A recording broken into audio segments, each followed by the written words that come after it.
Hello friends, स्वागत है आपका हमारे YouTube channel GK with me में। जैसा कि आपको पता है, हमने हरियाणा जीके की सीरीज शुरू की है। तो आज की क्लास में हम पढ़ेंगे हरियाणा जीके के जो नेक्स्ट टॉपिक है उनके बारे में। जैसा कि आपको पता होगा, हमने कंप्लीट प्राचीन हरियाणा पढ़ लिया है और आज की क्लास में हमारा जो मध्य हरियाणा है वो भी क्या हो जाएगा, कंप्लीट हो जाएगा। ठीक है, इसके बाद हमारा जो स्टार्ट होगा वो आधुनिक हरियाणा से उसकी स्टार्टिंग होगी, जिसमें हम ब्रिटिश हरियाणा के बारे में जानेंगे और जानेंगे कि हरियाणा का फॉर्मेशन किस तरीके से हुआ, उन सब के बारे में। ठीक है, अगर आपने हमारी पहले वाली क्लासेस नहीं देखी है तो आप हमारे चैनल पर जाकर प्लेलिस्ट में जाना। प्लेलिस्ट में आपको पूरा कंप्लीट हरियाणा जीके यहाँ पर आपको दिखाई देगा, जिसमें आपको एंशिएंट हरियाणा, प्राचीन हरियाणा और साथ साथ मुगल हरियाणा, जितना भी मैंने आपको ये जो मिडल वाला कराया है वो दिखाई देगा। ठीक है, तो वहां से आप हमारी क्लासेस देख सकते हैं। 34 क्लासेस के अराउंड आपको वहां पर क्लासेस देखने को मिल जाएंगी, जिसमें आपकी हरियाणा जी की पूरी कंप्लीट मैंने डिटेल के साथ में करा रखी है। ये क्लासेस आपके सभी एग्जाम्स के पॉइंट ऑफ व्यू से जरूरी रहेंगी, चाहे वो एचएसएससी टीजीटी एग्जाम हो, चाहे एचपीएससी पीजीटी का एग्जाम हो, चाहे ग्रुप डी या सी का एग्जाम हो या फिर एचसीएस का एग्जाम हो। हर एग्जाम के पॉइंट ऑफ व्यू से आपकी ये क्लासेस इंपॉर्टेंट रहेगी। ठीक है, तो स्टार्ट करते हैं आज की क्लास हमारी। जैसा कि हम पहले वाली क्लास में भी पढ़ चुके हैं कि किस तरीके से हमारे यहाँ पर पहले सल्तनत काल आई। सल्तनत काल में किस तरीके से इल्तुतमिश ने हांसी को इक्ता बनाया, बलबन ने मेवातियों का दमन किया, मेवातियों को मारा, गोपालगिरी का दुर्ग बनाया, इन सब के बारे में हमने पढ़ा था। ठीक है, फिर हमने पढ़ा था कि कैसे हमारे यहाँ पर जो तुगलक वंश है, तुगलक वंश में कितना काम हुआ। फिरोज शाह तुगलक ने कैसे हमारे यहाँ पर जो 2 शहर बसाए थे, फतेहाबाद और इसके साथ साथ फतेहाबाद के साथ साथ उसने हिसार की स्थापना की थी। हिसार में गुजरी महल 1354 में बनवाया और यहाँ पर फतेहाबाद की स्थापना इसने 1351 में कराई थी। तो ये बातें हम कंप्लीट क्या कर चुके हैं, पढ़ चुके हैं। ठीक है, इसके साथ साथ जो फिरोज शाह तुगलक है उसने हमारे हरियाणा में काम किया, नहरें बनवाई, इसलिए इसे शाह ए शहर और शाह ए नहर के नाम से भी हम जानते हैं। ठीक है, इसके बाद हमने किस अलग अलग वंशों के बारे में पढ़ा था। हमने जाना था 1398 में तैमूर का आक्रमण होगा और इसके साथ साथ हमारे यहाँ पर जो तैमूर है वो किस तरीके से घग्गर नदी से प्रवेश करता हुआ हरियाणा में इस तरीके से सोनीपत और यहाँ से होता हुआ दिल्ली से यमुना नदी की तरफ चला जाएगा। ठीक है, और फिर हिमाचल प्रदेश, उत्तराखंड में इसकी एंट्री हो जाएगी। तो ये सब बातें हम जान चुके थे। इसके बाद मैंने आपको बताया था कि किस तरीके से हमारे यहाँ पर मुगल पीरियड की शुरुआत हुई। मुगल पीरियड में हमने की शुरुआत जो है वो पानीपत की पहली लड़ाई से हुई थी, जो 1526 में लड़ी गई थी। कहां पर? पानीपत में। किस किस के बीच में लड़ी गई थी ये लड़ाई? बाबर प्लस इब्राहिम लोदी के बीच में। ठीक है, बाबर का जो साथ है वो किसने दिया था? शाह कुली खान ने दिया था। इसने बाद में यहाँ पर क्या बनवाया? शाह कुली खान कहां पर एक्टिव था? नारनौल महेंद्रगढ़ में। और इसने यहाँ पर किसका निर्माण करवाया? जल महल का। तो ये सारी बातें ही हम क्या कर चुके हैं, पढ़ चुके हैं। इसके बाद यहाँ पर बाबर था, सॉरी ये जो शाह कुली खान है इसके टाइम में नहीं होगा, ये हमने पढ़ा था, ये होगा अकबर के समय, सेकंड लड़ाई में होगा ये। इसने बैरम खान का साथ दिया था। किसका साथ दिया? बैरम खान का। और जो ये बाबर है इसका पूरी इंडिया ने साथ दिया था, सिर्फ 2 लोगों ने इसका साथ नहीं दिया था। एक जो मेवात के शहीद हसन खान मेवाती थे और इसके साथ साथ हिसार के सारंगी, इन दोनों ने क्या नहीं दिया? इसका बाबर का साथ नहीं दिया। बाबर के साथ में लड़ाइयां लड़ी। बाद में ऐसा माना गया कि जो बाबर है, बाबर ने इन दोनों को क्या कर दिया? कत्ल करा दिया, या इनको मतलब लड़ाई में मार दिया था। कोई कोई ऐसा कहता है कि यहाँ से भाग गए थे। फिर इसके बाद में जो इसका शहीद हसन खान मेवाती का बेटा हुआ, उसे कोई छोटा सा एरिया मेवात का दे दिया और वहीं पर वो शासन करता रहा। तो इतनी बातें हम पढ़ चुके हैं। इसके बाद हमने बाबर के बाद में इसका बेटा होगा हुमायूं। हुमायूं यहाँ पर ज्यादा शासन नहीं करेगा। फिर यहाँ पर कुछ समय के लिए शेरशाह सूरी का जो शासन है वो स्थापित हो जाएगा। शेरशाह सूरी के ही इसमें मतलब शेरशाह सूरी के सेनापति के रूप में कौन काम करेगा बाद में? उसी के जो वंशज हैं, उसके वंशजों में वंश जो है वो बहुत कमजोर हो जाएंगे और उसमें जो आपको देखने को मिलेगा हेमचंद्र। मैंने आपको ये सारी बातें पढ़ा दी है, मैं आपको रिवाइज करा रही हूँ ताकि आपके माइंड में ये सारी बातें एक बार से फिर से रिकॉल हो जाए। अगर आप भूल चुके हैं तो आपको ये बातें याद आ जाएंगी। तो हेमचंद्र जो था ये इसने खुद को विक्रमादित्य की उपाधि धारण की थी। ठीक है, और ये इसने 22 लड़ाइयां लड़ी थी और 22 की 22 लड़ाइयां इसने जीती थी। परंतु इसकी बुरी किस्मत कह सकते हैं कि पानीपत की दूसरी लड़ाई में ये लड़ते हुए मारा गया। ठीक है, इसकी आंख में क्या चला गया था? तीर लग गया था। आंख में तीर लगने के कारण ये घोड़े हाथी से गिर गया और गिरते इसकी सेना को लगा कि जो हेमू है वो मारा गया है, इसलिए इसकी सेना पीछे हट जाएगी और बैरम खान उतरकर इसका गला इस तरीके से शरीर से जो है वो गले को अलग कर देगा, तो यहीं पर इसकी क्या हो जाएगी, डेथ हो जाएगी। और यहाँ पर किसकी शुरुआत होगी, फिर अकबर की। ठीक है, अकबर के बाद में इसका बेटा कौन बनेगा, यहाँ पर अकबर का बेटा जहांगीर। जहांगीर के समय हमने पढ़ा था कि बहुत अधिक काम नहीं होंगे, केवल इसके समय में बाबा फरीद होंगे एक, जिनके नाम पर क्या बसाया जाएगा, फरीदाबाद। ठीक है, तो यहाँ पर जहांगीर के समय हमारे बहुत अधिक काम नहीं हुए। जहांगीर का बेटा कौन होगा आगे, शाहजहां। शाहजहां ने भी हमारे हरियाणा में इतना अधिक काम नहीं कराया। इसका बेटा कौन था, दारा शिकोह, जो हम पढ़ चुके थे दारा शिकोह के बारे में। दारा शिकोह किस लिए फेमस था, क्योंकि इसके जो गुरु थे ये कहाँ पर रहता था, पलवल में। इसके गुरु कौन थे, शेख चिल्ली।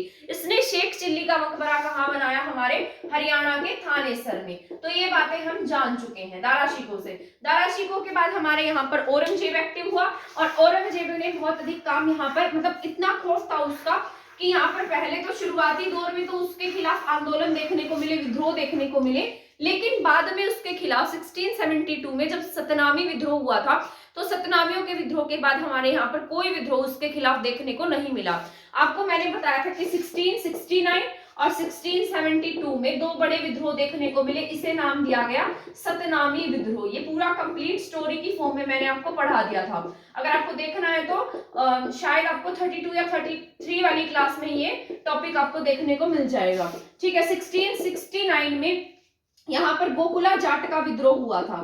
किसका, गोकुला जाट का। ये भी बातें मैंने आपको बता दी थी। ठीक है, तो आई होप यहाँ से आपको ये समझ में आ गया होगा। सतनामी कब बने थे, 1543 में इन्होंने बना, ये जो इनका जो सतनामी है संप्रदाय की नींव कब रखी गई थी, 1543 में। इसको फेमस किया था संत वीरभान ने। ठीक है, तो संत वीरभान के इसमें से 1657 में क्या किया गया, फेमस किया गया। तो ये बातें हम जान चुके हैं। इसके बाद मैंने आपको बताया था कि किस तरीके से औरंगजेब के समय में रेवाड़ी रियासत है, ठीक है, इसके साथ गुरुग्राम है, और एक यहाँ पर मेवात में जो सांवलिया मेव था वो शासन कर रहा था, और सांवलिया मेव को किसने मार दिया था, हाथी सिंह बड़गुजर ने। ठीक है, हाथी सिंह बड़गुजर ने औरंगजेब के कहने पर इसका वध कर दिया, और ये बाद में यहाँ पर इसको गुरुग्राम की जागीर या फिर रियासत मिल गई, और साथ साथ राव नंद राम अहीर को किसकी रियासत मिल गई थी, रेवाड़ी की। तो यहाँ से रेवाड़ी रियासत का उद्भव हुआ था। यहाँ से इस तरीके से एक दलाल खान था जो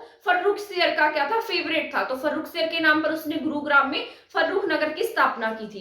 ये सारी बातें मैं आपको पढ़ा चुकी हूँ कि किस तरह से वल्लभगढ़ रियासत बनी, मराठों का प्रभुत्व हमारे हरियाणा में हुआ, किस तरीके से सिखों ने हमारे यहाँ पर प्रभुत्व स्थापित करने की कोशिश की थी। तो मैंने आपको बताया था कि ये कंप्लीट तो हम पढ़ चुके हैं, लेकिन नेक्स्ट क्लास जो हमारी रहेगी उसमें मैं आपको बताऊंगी जॉर्ज थॉमस के बारे में। तो आज की क्लास हमारी इंपॉर्टेंट है, और ये किससे रिलेटेड है, जॉर्ज थॉमस से। जॉर्ज थॉमस के बारे में जानना इसलिए जरूरी है क्योंकि इसका नाम जो हमारी हरियाणा की हिस्ट्री में पढ़ा जाता है, इसके समय में 2 या 3 युद्ध हुए थे।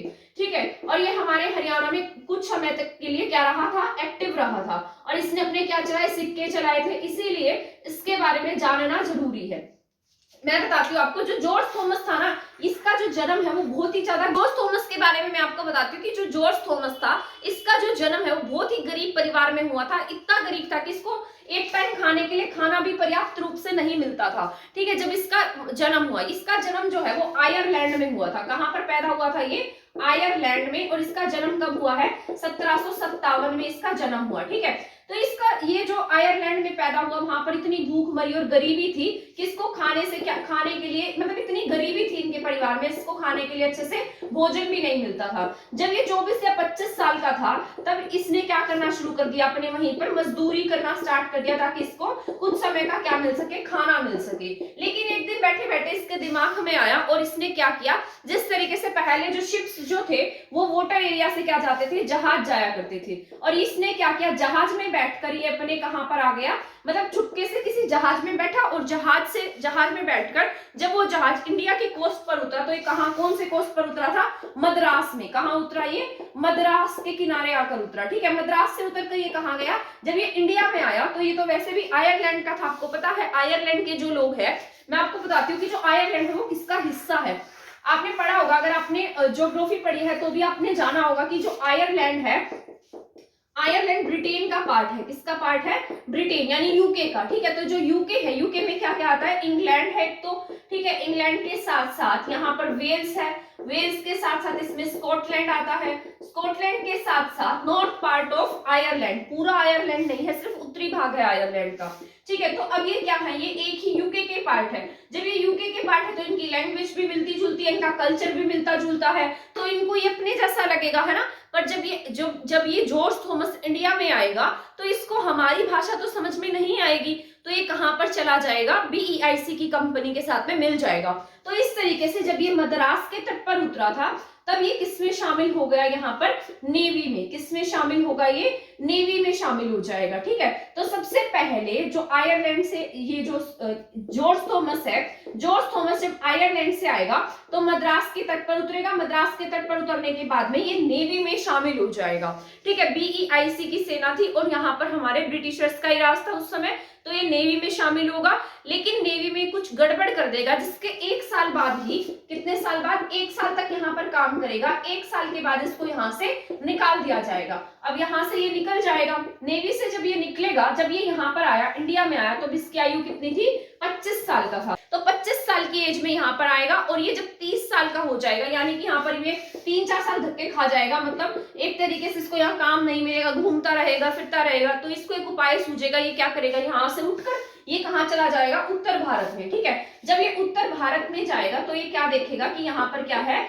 मतलब एक रानी से मिलेगा जिसका नाम होगा बेगम समरू। क्या नाम होगा इसका, बेगम समरू। जो ये बेगम समरू है, ये जो दिल्ली में जो आलमगीर है ना, जो शासन कर रहा है, ठीक है, आलमगीर, दिल्ली के आलमगीर की क्या है, ये एक तरीके की हेल्पिंग हैंड है, मतलब अगर कुछ भी हो जाता है तो ये क्या करती है, अपनी सेना भेजकर उसकी हेल्प करती है। तो यहाँ पर भी क्या होगा, जो ये जॉर्ज थॉमस है, ये क्या, बेगम समरू जो है, बेगम समरू की सेना में शामिल हो जाएगा। तो ये कहां पर शामिल होगा, बेगम समरू की सेना में। कौन शामिल हो जाएगा यहाँ पर, जॉर्ज थॉमस। और ये कब शामिल हुआ है, जॉर्ज थॉमस, यहाँ 1786 में इसकी सेना में शामिल हो जाएगा। मैंने यहाँ पर जो आपको इसका बर्थ ईयर बताया है 1756, कहीं कहीं किसी बुक में इसका जो बर्थ है वो 1757 लिखा है और कहीं कहीं पर इसका बर्थ 1756 लिखा है, तो आप इसको याद रख लेना। और यहाँ पर ये 1787 में किसकी सेना में शामिल हुआ, बेगम समरू की सेना में। जब ये यहाँ पर जॉर्ज थॉमस बेगम समरू की सेना में शामिल होता है तो एक बार जो आलमगीर है ना, इसके ऊपर क्या हो जाएगा, आक्रमण होगा। और इसके ऊपर जब आक्रमण होगा तो जो जॉर्ज थॉमस है वो जाकर क्या करेगा, इसकी हेल्प करेगा आलमगीर की, और आलमगीर को बचा लेगा, जिससे ये बेगम समरू का क्या बन जाएगा, विश्वास पात्र बन जाएगा। अब यहाँ से ये बेगम समरू का विश्वास पात्र बनेगा, तो जो बेगम समरू है इसके कोई बेटा नहीं है, इसकी क्या है, एक बेटी है, ठीक है। तो ये अपनी बेटी की शादी जो है वो किससे करा देगी, जॉर्ज थॉमस से करवा देगी, और पूरी की पूरी जो एरिया है, टेरिटरी है बेगम समरू की, इसे मिल जाएगी। बेगम समरू उत्तर भारत के मेरठ के आसपास क्या थी, ज्यादा एक्टिव थी, ठीक है। तो मेरठ का इलाका किसे मिल जाएगा, यहाँ पर जॉर्ज थॉमस को मिल जाएगा। लेकिन कुछ समय बाद ही जब ये यहाँ पर शासन कर रहा होगा तो बेगम समरू की और जॉर्ज थॉमस की आपस में कुछ टकराहट हो जाएगी, कुछ अनबन हो जाएगी, जिसकी वजह से जॉर्ज थॉमस को यहाँ से छोड़कर जाना पड़ जाएगा। अब ये जो जॉर्ज थॉमस है यहाँ पर पहले इसने नेवी में भी काम कर लिया है, नेवी में काम करने के साथ साथ इसने कहां पर काम कर लिया, यहाँ पर बेगम समरू की सेना में भी काम कर लिया, तो इसके पास में कुछ एक्सपीरियंस हो गया। तो अभी यहाँ से उठेगा, मेरठ से उठकर कहां चला जाएगा, ये इस तरीके से महाराष्ट्र में, ठीक है, कहां पहुंच जाएगा, महाराष्ट्र में। आपको पता है महाराष्ट्र में कौन एक्टिव थे, मराठे एक्टिव थे, ठीक है। तो यहाँ पर एक मराठा था जिसका नाम था अप्पा राव। क्या नाम था इसका, अप्पा राव। तो यहाँ पर किसका शासन है, मराठों में अप्पा राव का शासन है। अब जब ये अप्पा राव के यहाँ पर काम करेगा तो अप्पा राव के भी यहाँ पर सैनिक के रूप में क्या कर रहा है, यहाँ पर काम कर रहा है। तो इसको जो अप्पा राव है वो कहाँ की बेल्ट दे देगा, ये सोचेगा कि जो मेवात का इलाका है, मेवात से टैक्स कलेक्ट करना बहुत मुश्किल बात थी, क्योंकि आपको पता है मेवात रियासत जो है वो ज्यादा शक्तिशाली रही थी, औरंगजेब से भी नहीं डरी, बलबन से भी नहीं डरी, तो इनसे तो कहां से डरने वाली थी, ठीक है। तो ये जो अप्पा राव है, ये इसको जो जॉर्ज थॉमस है इसको कहाँ की बेल्ट देगा, मेवात की, कि तू यहाँ से जा और मेवात की जो बेल्ट है वो संभाल, वहां से क्या काम करा, टैक्स कलेक्शन का काम करके आ, ठीक है। तो जो यहाँ से जॉर्ज थॉमस है वो यहाँ से जाएगा और मेवात की बेल्ट में जाकर लोगों से क्या करेगा, टैक्स वसूलेगा। तो इसको वहां से टैक्स मिल जाएगा। तो अब यहाँ से जब जॉर्ज थॉमस को टैक्स मिलेगा तो जॉर्ज थॉमस का क्या होगा, कॉन्फिडेंस बढ़ जाएगा। अब इसका जो मन में विश्वास है वो बढ़ता जाएगा बढ़ता जाएगा। तो ये सोचेगा कि क्यों ना मैं यहाँ पूरे हरियाणा पर ही अपना क्या कर लूं, शासन स्थापित कर लूं। तो यहाँ पर अब इसका जो कॉन्फिडेंस बढ़ेगा, ये पहले मेवात में गया है, मेवात में आया है। वैसे जब ये बना था, मतलब जब ये बेगम समरू के उसमें शामिल हुआ था, तो इसे सबसे पहले कौन सी जागीर मिली थी, टप्पल की जागीर। तो ये बात याद रखनी है आपको, सबसे पहली जागीर जो मिली से उसका नाम क्या था, टप्पल की जागीर। बाद में यहाँ हरियाणा में मेवात में आया था सबसे पहले। इसके बाद धीरे धीरे करता इस तरीके से गुरु, इसके मेवात के साथ में जो इलाके लगते थे जैसे गुरुग्राम, रेवाड़ी, ठीक है, इसके साथ साथ मेवात, यहाँ के इलाके तो इससे मिल ही गए थे। इसके साथ साथ ये हिसार और हांसी की बेल्ट में भी बहुत ज्यादा एक्टिव हो गया। तो अब ये कहाँ पर आ जाएगा, हमारे हिसार और हांसी की बेल्ट में। अब जो जॉर्ज थॉमस है वो कहाँ पर आकर रहेगा, हांसी या फिर हिसार की बेल्ट में, ठीक है, हांसी हिसार की बेल्ट में काम करेगा। ये यहाँ पर आकर रहेगा, अपना शासन स्थापित करेगा। असली शासन अब इसका यहीं से स्थापित। जब ये अप्पा राव, एक बात और बता देती हूँ मैं आपको, यहाँ पर जब मराठा में ये अप्पा राव से मिला था, ठीक है, अप्पा राव से कब मिला, ये 1793 में मिला था, ठीक है, और 4 साल, मतलब यहाँ पर 4 साल के बाद ही इस अप्पा राव की क्या हो जाती है, यहाँ पर डेथ हो जाती है। और इसकी डेथ होने के बाद में ये खुद को क्या घोषित कर देगा, स्वतंत्र घोषित कर देगा। ये कहेगा कि मैं क्या हूं, अब यहाँ पर इंडिपेंडेंट हूं, अब मैं अपना शासन स्थापित कर सकता हूं। इसीलिए हरियाणा में भी खुद को क्या करेगा, ये स्वतंत्र घोषित कर देगा। अब यहाँ 1793 से 1797 के पास, ठीक है, 4 साल के बाद 1797 में खुद को क्या करेगा, स्वतंत्र घोषित कर देगा और हरियाणा में एक्टिव होगा। हरियाणा के कहां पर आ जाएगा, ये 1797 में हरियाणा में आ जाएगा। हरियाणा के हांसी में आपने एक किला पढ़ा होगा, असीरगढ़ का किला, ठीक है, क्या पढ़ा है आपने, असीरगढ़ का किला, जो किसने बनवाया था, हमारे चौहानों ने, ठीक है। वैसे तो ऐसा कहा जाता है इंडियन हिस्ट्री में कि इसको जो छोटा मोटा काम है वो तोमरों ने कर दिया था, लेकिन अगर जब हम कंप्लीट डिटेल से पढ़ते तो हम क्या जानते हैं किसको, किसने बनवाया है, चौहानों के द्वारा बनाया गया है। तो यहाँ पर असीरगढ़ का किला जो है वो किसने बनवाया, चौहानों ने, ठीक है। तो यहाँ पर जो जॉर्ज थॉमस है ना, जॉर्ज थॉमस कहां पर आकर रहने लगेगा, यहाँ असीरगढ़ के किले में, और इसे क्या बनाएगा, अपनी राजधानी, क्या बनाएगा, राजधानी। अब जब ये अपनी राजधानी बनाएगा तब यहाँ पर क्या बनवाएगा, ये टकसाले, जहां पर क्या छपेंगे, इसके सिक्के ढलेंगे, ठीक है। तो सिक्के ढलेंगे तो ये क्या चलाएगा, सिक्का चलाएगा। और वैसे भी किसके जैसा दिखता था, अंग्रेजों के जैसा दिखता था, क्योंकि आयरलैंड से आया था। अब जब आयरलैंड से आया, क्योंकि हमारे लोगों को ये इंग्लिश लोगों को क्या बुलाते थे, साहेब बुलाते थे, ठीक है। तो हमारे जब ये यहाँ पर आएगा, सिक्का चलाएगा, तो हमारे जो लोग होंगे इसे क्या कहेंगे, साहेब कहेंगे। तो इसके सिक्के को क्या कहेंगे, सिक्का ए साहेब। क्या नाम होगा इसके सिक्के का, सिक्का ए साहेब। और ये इसने कहां पर चलाया है, हांसी में। हांसी के साथ साथ यह कहां पर एक्टिव रहेगा, आपके हिसार में भी एक्टिव होगा, ठीक है, हिसार में एक्टिव होगा। और हिसार में ये यहाँ पर जो हिसार है, हिसार में एक्टिव होने के साथ साथ, अब जब ये हिसार में एक्टिव रहेगा तो हिसार में एक्टिव होने के साथ साथ यहाँ पर ये अपना एक कोठी बनाएगा, जिसे किस नाम से जाना जाएगा, जहाज कोठी के नाम से। क्योंकि इसका नाम क्या था, जॉर्ज था, तो जॉर्ज बिगड़ते बिगड़ते क्या हो गया, जहाज हो गया। तो इसकी कोठी का नाम क्या होगा, जहाज कोठी। इसकी कोठी का नाम क्या होगा, जहाज कोठी होगा, ठीक। तो यहाँ पर अब इसका शासन स्थापित हो गया, स्वतंत्र घोषित कर दिया इसने खुद को। परंतु जब ये खुद को स्वतंत्र घोषित करेगा तो इसके कुछ दुश्मन भी उभर कर सामने आएंगे। उसी तरीके से अब इसकी एक लड़ाई होगी 1798 में। अब 1797 में इसने क्या कर दिया, खुद को स्वतंत्र घोषित कर दिया। स्वतंत्र घोषित करते ही इसकी लड़ाइयां होनी। अब यहाँ से क्या होंगी इसकी लड़ाइयां, 1798, ठीक है, 1798 में इसकी लड़ाई हुई थी। और ये यहाँ पर जो इसकी लड़ाई हुई, इसे किसके नाम से जाना गया, भाड़ावास का युद्ध। किसके नाम से जाना गया है, भाड़ावास का युद्ध। अब जो ये भाड़ावास का युद्ध है, इसके समय यहाँ पर इस युद्ध में इसने क्या किया था, आलमगीर जो सेकंड है उसकी हेल्प की थी। किसकी हेल्प की थी, आलमगीर सेकंड की। जो मैंने आपको ऊपर बताया था, आलमगीर सेकंड की क्या हुई यहाँ पर, इसकी और आलमगीर सेकंड की क्या हुई थी, यहाँ पर लड़ाई हुई थी, जिसमें ये जीत गया था, जॉर्ज थॉमस जीता था। और ये किसको बचा कर ले आया था, आलमगीर सेकंड को। और फिर ये किसका विश्वास पात्र बन जाएगा, बेगम समरू का फिर से विश्वास पात्र बन जाएगा, ठीक है। और बीच में जब ये यहाँ पर अपने आप को क्या घोषित करेगा, स्वतंत्र घोषित करेगा 1793 में, जब ये जो अप्पा राव है, अप्पा राव जो है यहाँ पर 1793 में अप्पा राव का जो यहाँ पर शामिल होगा। इसके बाद जब ये मेवात में आएगा और यहाँ पर मेवात में आने के बाद में यहाँ पर टैक्स कलेक्शन का काम करेगा, तो भी इसके बीच में लड़ाइयां होंगी 1794 में। ठीक है, जो 1794 में इसकी लड़ाई होगी वो कौन सी लड़ाई होगी? बेरी का प्रथम युद्ध। बेरी का आपके झज्जर में, तो इसे किस नाम से जाना गया है? बेरी का प्रथम युद्ध। 1794 में इसकी क्या हुई? यहाँ पर लड़ाई हुई, तो इसे किस नाम से जानते हैं? बेरी का प्रथम युद्ध। यह युद्ध किसके बीच में होगा?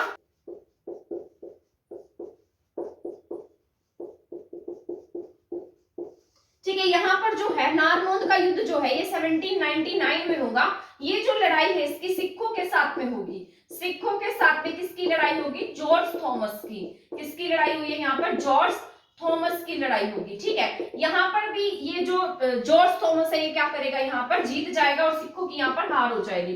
इसके बाद कानौर का युद्ध होगा। कानौर के जो रांगड़ किसान हैं उनके साथ में इसकी लड़ाई होगी, क्योंकि जो ये किसान है इसको टैक्स नहीं देंगे और टैक्स नहीं देने की वजह से ये जॉर्ज थॉमस की इसके साथ में क्या होती है? लड़ाई होती है। इसमें भी जॉर्ज थॉमस की क्या हो जाती है? जीत हो जाती है। अब यहाँ पर 1801 के आसपास की बात है, क्योंकि 1800 में भी पटियाला से जीत कर आया है और पटियाला से जीत कर आने के बाद जो ये फ्रेंच है ना, अब फ्रेंच किसके विरोधी थे? ब्रिटिशर्स के। अब ये भी किसका एक तरीके से किसकी तरह काम करता था? ब्रिटिशर्स की तरह। तो फ्रेंच का क्या हो गया? ये विरोधी हो गया। तो उसमें से एक फ्रांसीसी था जिसका नाम था पैरो। क्या नाम था जिसका? पैरू लगा लो या पैरो लगा लो। ठीक है, तो ये फ्रांसीसी था पैरो। ठीक है, तो 1801 में पैरो जो है वो इसको पकड़ लेता है। किसे? जॉर्ज थॉमस को। जॉर्ज थॉमस को पकड़ लेता है और इसको पकड़कर कहां ले जाता है? सबसे पहले मराठों के पास ले जाता है। ठीक है, मराठों के पास ले जाकर ये इनको कहता है कि देखो आपने तो इसको स्वतंत्र कर दिया था, आपने इसको यहाँ पर कुछ जागीर दी थी और ये खुद क्या बन गया? इंडिपेंडेंट बन गया। तो मराठों ने इसे कहा तो इसे जो सजा देना चाहता है दे सकता है। तो जो पैरो है वो इसको पकड़कर यहाँ से ले जाएगा और यहाँ से ले जाने के बाद में इसकी रास्ते में ही क्या हो जाएगी? डेथ हो जाएगी। कहीं कहीं पर लिखा है कि इसको तेज बुखार होगा और बुखार होने के बाद 1802 में क्या हो जाएगी? इसकी डेथ हो जाएगी। पर कहीं कहीं कुछ कुछ हिस्टोरियन ऐसा बोलते हैं कि जो पैरो है इसने इसकी हत्या कर दी थी ताकि अपना आगे और दायरा ना बढ़ा सके। तो यहाँ पर इसका चैप्टर क्या हो जाता है? क्लोज हो जाता है। तो देखिए कितनी कम आयु तक जिया। 1757 में पैदा हुआ और 1802 में तो इसकी डेथ ही हो गई थी। ठीक है, 25 साल की आयु में ये कहाँ पर आया था? हमारे हरियाणा में आया था। ठीक है, इंडिया में आया था और बाद में इस तरीके से इसने थोड़े से समय में ही हांसी के सीरगढ़ के किले पर आक्रमण कर दिया, यानी कि वहां पर अपना शासन स्थापित किया, टकसालें चलाई, सिक्के चलाए। किस तरीके से कितना यहाँ पर फेमस हो गया। ठीक है, अब यहाँ पर जितने भी ईयर्स हमने पढ़े हैं ना इससे रिलेटेड, वो मैं यहाँ पर लिखकर एक बार आपको रिवाइज करा देती हूँ ताकि आपको वो सारे सम्स अप हो जाए कि हमने क्या क्या पढ़ा है। ठीक है, जिसको हम भूले नहीं, क्योंकि ईयर्स को याद करना थोड़ा सा एज कम्पेयर टू दिस मुश्किल काम होता है। थ्योरी से ज्यादा मुश्किल होता है ईयर्स को याद करना। मेरे लिए भी बहुत, मुझे तो ईयर्स याद करने बहुत टफ लगते हैं, याद ही नहीं होते। थ्योरी तो फिर भी याद हो जाती है, पर जो ईयर्स है ना इसमें बहुत कंफ्यूजन रहता है। तो जो यहाँ पर आयरलैंड से कौन आया था? George Thomas. पहले हमने क्या पढ़ा है? जो जॉर्ज थॉमस है इसका जन्म कब होगा? यहाँ पर 1756 या 1757 में। कहीं कहीं पर 1757 है, कहीं कहीं पर 1756 है। ये जब 25 साल का था तब ये कहाँ पर आया? मद्रास में आया। ठीक है, कहाँ आया है? मद्रास में। ठीक है, जब ये 30 साल का था तो किसमें शामिल हो गया? ये 30 साल की आयु में 1787 में क्या होगा? यहाँ इस तरीके से 1787 में 30 साल की उम्र में ये बेगम समरू की जो जागीर है, यानी कि बेगम समरू की जो सेना है उसमें शामिल हुआ था। ठीक है, इसके बाद यहाँ पर 1787 में यहाँ बेगम समरू की सेना में शामिल हुआ, लेकिन बाद में इसका यहाँ पर क्या हो गया था? कॉन्फ्लिक्ट हो गया था। अब यहाँ पर इसकी लड़ाई होने की वजह से ये किस में शामिल हो जाएगा? यहाँ से चला जाएगा और मराठों में अप्पा राव की सेना में जाकर यहाँ पर ये शामिल हो जाएगा। अब ये अप्पा राव की सेना में शामिल होगा तो 1794 में इसके खिलाफ प्रथम युद्ध होगा। कहाँ पर? बेरी में। 1794 में बेरी की पहली लड़ाई होगी और ये लड़ाई किसके बीच में हुई थी? जाटों के बीच में, और ये जो जॉर्ज थॉमस है इसके बीच में हुई थी। ठीक है, एक बार मार्कर चेंज कर लेती हूँ।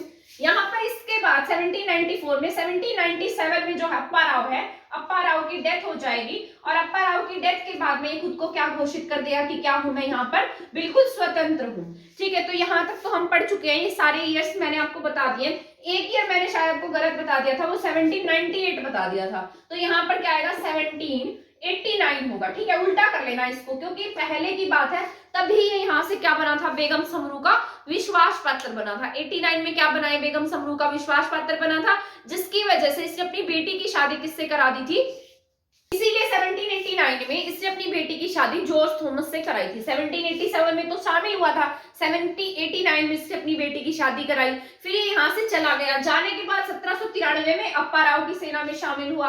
अप्पा राव की सेना में शामिल होने के बाद जब 1797 में अप्पा राव की डेथ हो जाएगी, तो ये 1797 में क्या होगा, इसकी सेना में शामिल हो जाएगा। अप्पा राव की सेना में 1793 में शामिल हुआ था, 97 में खुद को स्वतंत्र घोषित कर देगा। अब यहाँ से 97 में जब ये खुद को स्वतंत्र घोषित करेगा, तो इसके खिलाफ क्या होंगी, यहाँ पर लड़ाइयां भी होंगी। हरियाणा में आएगा। 1799 में इसके खिलाफ नारनौंद का युद्ध लड़ा जाएगा, जिसमें ये जीत जाएगा। अब नारनौंद के युद्ध के बाद ये 1799 में ही इसकी लड़ाई जींद के राजा बागपत से होगी, भाग सिंह से होगी, जिसमें ये हार जाएगा, क्योंकि इसका साथ जो है जींद के राजा का साथ पटियाला की बीबी कौर ने दिया था। फिर 1800 में जो जॉर्ज थॉमस है वो पटियाला की बीबी कौर से लड़ाई करने जाएगा और यहाँ पर ये जीत जाएगा। जॉर्ज थॉमस 1800 में जीता था। इसके बाद 1801 में इसकी दूसरी लड़ाई होगी, जिसे बेरी का दूसरा युद्ध कहते हैं। ठीक है, तो ये 1801 में होगा। इसके बाद 1801 में ही ये पकड़ा जाएगा और इसको पैरों पकड़कर ले जाएगा और इसको यहाँ से पकड़कर ले जाकर इसका वध कर देगा, या फिर ये ऐसे ही बुखार से मर जाएगा। तो ये सारी बातें किससे रिलेटेड थी, जॉर्ज थॉमस से। सबसे पहले हमने पढ़ा है जॉर्ज थॉमस 1756 में पैदा हुआ। ठीक है, 56 में पैदा होने के बाद 25 साल की उम्र में मद्रास के तट पर आया। सबसे पहले किस में शामिल हुआ, नेवी में। नेवी में शामिल होने के बाद 1 साल बाद ही उसको वहां से निकाल दिया गया। कुछ साल घूम फिर कर फिर ये जब 30 साल का हो जाएगा, तो 30 साल की उम्र में किस में शामिल होगा, बेगम समरू की सेना में शामिल होगा। यानी कि 1787 में कहा शामिल होगा, ये बेगम समरू की सेना में शामिल हो जाएगा। इसके बाद में यहाँ पर इसमें शामिल होने के बाद 2 साल बाद 1789 में ये लड़ाई लड़ेगा, जिसमें ये जीत जाएगा। आलमगीर सेकंड की हेल्प करेगा। बेगम समरू का क्या बन जाएगा, विश्वास पात्र बन जाएगा और यहाँ पर इसको टप्पल की जागीर मिलेगी और इसकी शादी बेगम समरू की बेटी से हो जाएगी 1789 में। अब यहाँ पर इसकी फिर से इसके साथ में कुछ कॉन्फ्लिक्ट हो जाएगा, कुछ एक दूसरे के विरोधी, समरू और यहाँ पर जॉर्ज थॉमस जो है एक दूसरे के क्या हो जाएंगे, विरोधी हो जाएंगे। फिर 1793 में कहाँ चला जाएगा, मराठों के साथ में, अप्पा राव के साथ 1793 में जाएगा। 4 साल बाद इसकी डेथ हो जाएगी, तो ये 1797 में खुद को आजाद घोषित कर देगा। फिर इसके खिलाफ क्या होंगे, विद्रोह होने शुरू होंगे। ठीक है, इसके बाद में 1799 में इसकी लड़ाई होगी, जिसे हम बेरी की पहली लड़ाई और जींद की लड़ाई भी, बेरी की पहली लड़ाई तो 1794 में हुई है, नारनौंद की लड़ाई होगी 1799 में और 1799 में ही जींद की लड़ाई होगी, जिसमें ये हार जाएगा। फिर 1800 में पटियाला जाकर लड़ाई करेगा, जिसमें ये जीतेगा। इसके बाद 1801 में बेरी की सेकंड लड़ाई होगी और बाद में इसको जो पेरू है वो यहाँ से पकड़कर ले जाएगा और बाद में इसकी वहां पर डेथ हो जाएगी। ठीक है, तो जितने भी पॉइंट्स हमने पढ़े हैं जॉर्ज थॉमस के बारे में, ये आपके बहुत इंपॉर्टेंट है। आई होप आपको यहाँ पर ये सारी जो ईयर्स है ना, वो एक बार सम्स अप हो गए होंगे और आपको ये समझ में भी आ गए होंगे। अगर आपको मेरी क्लास पसंद आई है, अगर आपको लगता है आपके लिए इंपॉर्टेंट है या किसी और स्टूडेंट के लिए इंपॉर्टेंट है, तो आप इसको शेयर कर सकते हैं। अगर आपने हमारा चैनल सब्सक्राइब नहीं किया है, तो आप हमारा चैनल सब्सक्राइब भी कर दीजिएगा। और कल की क्लास में हम पढ़ेंगे आधुनिक हरियाणा के बारे में। ये बहुत इंपॉर्टेंट रहेगा, क्योंकि इसमें से बहुत सारे क्वेश्चन आते हैं। आधुनिक हरियाणा आते तो हिस्ट्री में से भी है, जो मैंने पढ़ाया है। और ये जो हिस्ट्री का पार्ट है ना, बहुत सारे बच्चे इसको छोड़ जाते हैं, उनको समझ में ही नहीं आता कि हमें क्या पढ़ना है, और वो आधुनिक हरियाणा को ज्यादा पढ़ने की कोशिश करते हैं। जिस तरीके से हरियाणा में नदियां, झीलें और इस तरीके से बिजली, पावर, इन सब के बारे में ज्यादा पढ़ लेते हैं। पर जो हिस्ट्री है ना, उसको पढ़ना हमारे लिए थोड़ा डिफिकल्ट होता है। तो मैंने जितनी भी हिस्ट्री आपको बहुत अच्छे से समझा रखी है, रिवीजन भी करवा रखी है मैंने आपको। जितनी हिस्ट्री पढ़ाई उसकी रिवीजन की क्लास भी बना रखी है। अगर आप चाहें तो हमारी प्लेलिस्ट में वो क्लासेस जाकर चेक कर सकते हैं, देख सकते हैं, आपके लिए वो हेल्पफुल रहेंगी। तो आज की क्लास में इतना ही है। मिलते हैं नेक्स्ट क्लास में हमारे नेक्स्ट टॉपिक के साथ। धन्यवाद, थैंक यू।